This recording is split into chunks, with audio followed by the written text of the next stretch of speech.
I was dead gonna ask you that too. Being around all these rappers, like, did any of them influence you to start rapping? Like, how you started rapping? Alright, so that shit crazy. I'm gonna tell you a story. You feel me? The whole story. Middle school, you feel me? I keep it a buck. Middle school. It's when, like, for me, I fake just got this little M.I.S shit going for me. Started over my niggas. My son Freshy, he came to school. Nigga had a song with his cousin or whatever, for me. His name was some other shit back then, you feel me? Little, blah, blah, blah. But nigga had a song. He came to school. You know, when you in middle school, nigga, you got a song. That's active. You feel me? That's sturdy. You feel me? Ain't nobody have no song. Who the fuck? Where you could really go on your phone, look a nigga up and hear him, and he's sitting right here. Ain't nobody have no song. So for me, when he got, I'm like, nah, like, that shit fire. I told Freshy, because that was my man. You feel me? Been my man. You feel me? So I told him, like, I'm trying to get in the stool. Like, bro, I'm trying to rap. He like, let me hear something. At that lunch table, we freestyle something. He heard it. And out of nowhere, me, naturally, that was just, my first song was a drill song. I don't know why he wasn't making drill songs. He was making little drip music, that trap music. My first song was just a drill song at a lunch table off a hand beat, and it was drill. I don't know why. It's probably because the niggas I was listening to, like, I'm in for Young Pappy, Montana 300. I listened to niggas like that. I wasn't really into no bullshit. I was rapping. Not saying they, but other niggas was into that shit. Chicago was like Chief Keef. I wasn't into none of that whack shit. All that shit that got the most views, and those the niggas who, I wasn't into none of that. I was into the niggas who was low key, but they was talking that shit. Young Pappy, Montana 300, talking that shit. Energy, deviant, and that's where my energy come from. For me, niggas like him. But more or less, you feel me? My son started rapping. I told him, get me in the stool. Simple. I knew Fresh was gonna do it. Definitely, my son got me in the stool.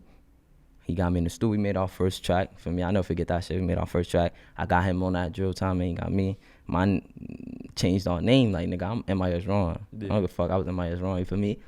Nigga, after a while, that DaGeneral shit came after. You feel me? The nigga name was DMP Freshy. Niggas don't know that. DMP, Dope Money Production. You feel me? DMP Freshy. I swear. He changed his shit. Then my son Chris, you feel me? I've been a gang, been a guy. But that was more some street shit, not school shit. For me, Chris was more.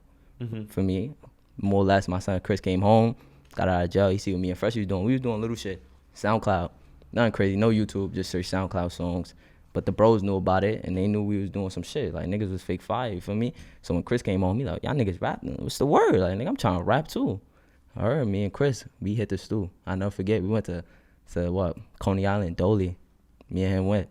Dolly went to the stool. We made 2 songs, Mental Society. If you a real fan, you know that song definitely. But Mental Society, that was me and Chris' first song. So at that point, I had a track with Chris, had a track with Freshy. All niggas had to do was bring it all together. We made that first one big 3 songs, Me The Breesh. That was like my first big views ever, my first 100K. Wow. Ever. How early on, and like since you went to that first studio session, how long like after the time, it's been did like, you get that 100K? Like probably in like a year or 2. A year. Like a year, definitely. Yeah. Like soon I ain't gonna lie. It's crazy. It's don't crazy. Get 100K in yeah, you 1 don't year. get it because like we wasn't really like on YouTube. We didn't really have too many songs. We had about before that 100K for Me The Breesh, we had about like 2-3 songs out. Yeah. What you was dropping them on? Y'all private? First it was like SoundCloud. Then we was dropping. I ain't gonna lie, niggas fuck with affiliated films heavy. I'm gonna keep it about like he was fucking with niggas before all this extra shit. Before a lot of these niggas was even rapping.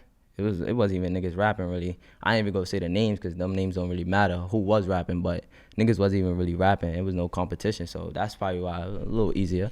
Then all these niggas started rapping, you know, shit transferred from affiliate to Rap to Husband.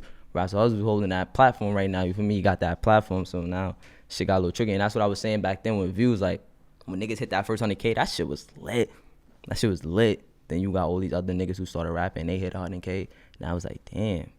Now you saying with these niggas, you the same again. You ain't different because all y'all niggas got 100K. Yeah. So now you got to get 500K. Then you hit 500. That shit lit. Then somebody else hit 500. Now the 500K, look, I got to get a mil. I bet when I hit this M, that shit will be.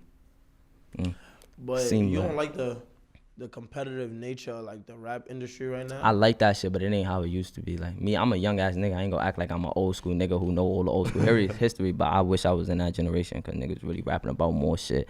Competition was way more rap battles, shit like that. Niggas don't do that shit no more. These niggas don't want to rap. These niggas talking bullshit. Yeah. And even if it is rap beef, it just suck my dick. UK. It ain't no real rap. Niggas don't know how to diss somebody without even saying their name, some slick shit. But everybody know who you talking about, shit like that. Yo, you just watched the clip from the Other Side podcast. Definitely tune in on our Instagram page. You know, everything we drop is a movie. Tune in.